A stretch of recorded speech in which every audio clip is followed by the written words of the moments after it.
Bismillahirrahmanirrahim. Assalamualaikum warahmatullahi wabarakatuh. Ya, sebelumnya perkenalkan nama saya Azhar Hilman Sani dengan NIM G0002201161 ya.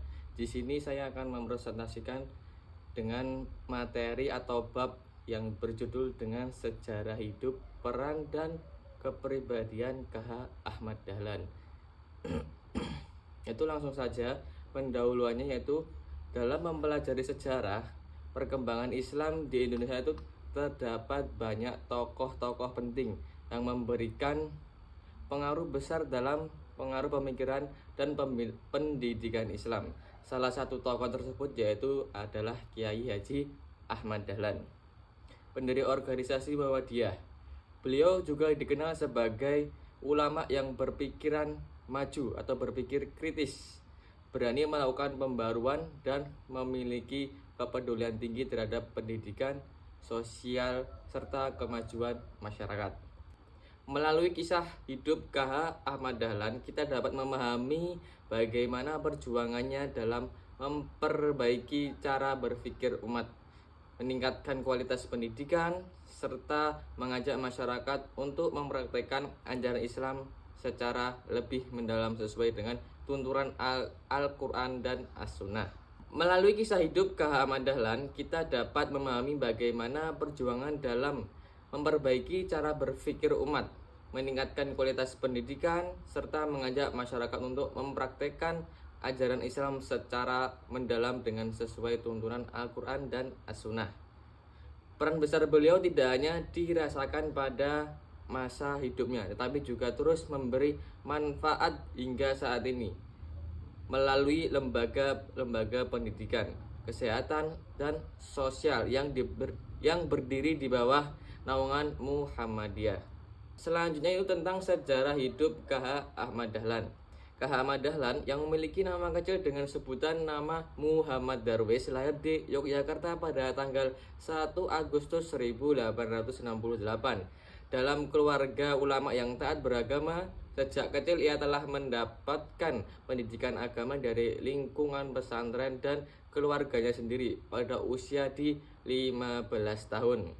Ia berangkat ke Mekah untuk menunaikan ibadah haji dan memperdalam ilmu agamanya.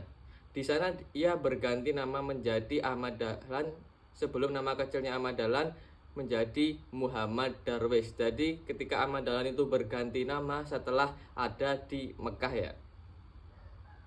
Selanjutnya ia melihat banyak praktik keagamaan masyarakat yang perlu diluruskan sesuai Al-Quran dan As-Sunnah. Karena itu ia mulai mengajar dengan metode baru yang lebih modern serta menggabungkan ilmu agama dan ilmu umum pada tahun 1912.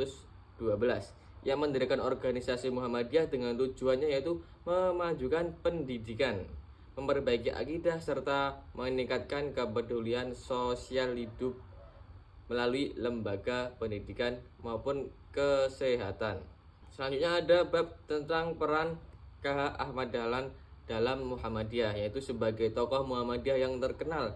Tentunya KH Ahmad Dahlan itu memiliki peran penting ya dalam Muhammadiyah itu sendiri, yaitu yang pertama meliputi tentang peran dalam mendirikan organisasi Muhammadiyah, yang kedua pembinaan akidah dan ibadah, yang ketiga peran dalam gerakan sosial dan kemanusiaan, yang keempat yaitu peran dalam pembaruan pemikiran umat Islam. Selanjutnya yaitu tentang kepribadian KH Ahmad Dahlan. KH Ahmad Dahlan adalah sosok ulama yang memiliki kepribadian yang luar biasa dan menjadi teladan bagi umat Islam di seluruh Indonesia. Beliau dikenal sebagai pribadi yang sederhana, tidak sombong, serta selalu mengutamakan kepentingan umat dibandingkan kepentingan dirinya sendiri. Dalam kehidupan sehari-hari, Kiai Haji Ahmad Dahlan menunjukkan sifat rendah hati. Meskipun memiliki ilmu agama yang luas, ia selalu berusaha dekat masyarakat dari berbagai kalangan, baik orang kaya maupun orang miskin, dan tidak pernah membeda-bedakan perlakuan kepada siapapun. Selain itu, beliau memiliki keteguhan hati yang kuat dalam memperjuangkan kebenaran. Ketika ketika menghadapi penolakan atau kritik karena gagasan pembaruan yang ia bawa, Kiai Haji Ahmad Dahlan tetap sabar dan tegas, tidak mudah menyerah dan terus berusaha menjelaskan ajaran Islam dengan cara yang lembut dan bijaksana. Karakternya yaitu yang disiplin juga menjadi ciri khas kepribadian K. Ahmad Dahlan. Ia sangat menjaga waktu baik dalam melaksanakan sholat, mengajar, maupun dalam menjalankan kegiatan sosial. Sikap disiplin ini yang membuatnya dihormati oleh murid-muridnya dan masyarakat. Kepribadian beliau juga yang berpikiran maju, juga tampak dari keberaniannya menggabungkan ilmu agama dengan ilmu umum serta memadukan ajaran Islam dengan kemajuan pendidikan Islam yang modern. Ia tidak takut melakukan perubahan selama hal tersebut bermanfaat dan sesuai ajaran Islam. Sifat kepeduliannya terhadap kaum duafa sangat menonjol, terutama melalui pemahaman yang mendalam tentang surah Al-Ma'un.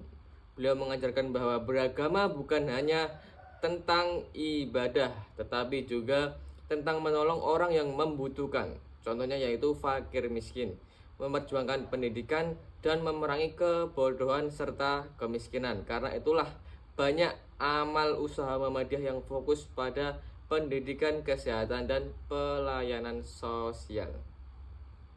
Ya mungkin cukup itu yang bisa saya sampaikan. Kurang lebihnya mohon maaf. Wassalamualaikum warahmatullahi wabarakatuh.